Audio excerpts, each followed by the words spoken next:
Hi, this is Mary from Made by Marney. I'm going to show you why you need to make multiple copies of my patterns if you want the 1/4 inch seam allowance to be on your paper pattern as you're sewing, which I find to be very, very helpful.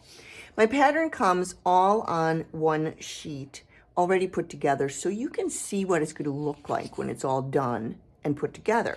So I'm going to make copies of this because this particular mouse pattern has an A segment, a B segment, and a C segment. That's 3 segments. I want to cut these pieces apart.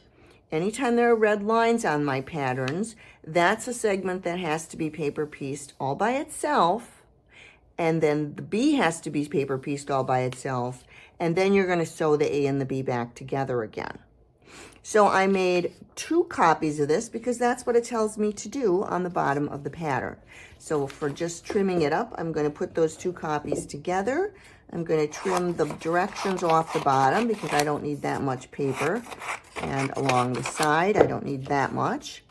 And now I'm going to take one of these at a time, and it will tell me on the bottom of my pattern how to cut this. And this particular pattern, I can get A and C out of my first copy, and I'll have to cut B out of my second copy.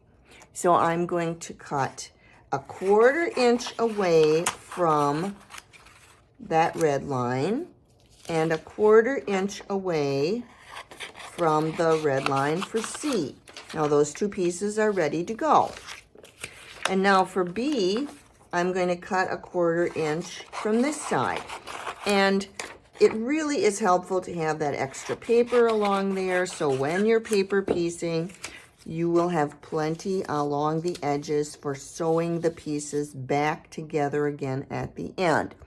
So you can see that for a pattern, this particular pattern, it was helpful for me to make 2 copies, so when I cut, I can add that extra paper along the sides of the red lines. I hope that helps a little bit.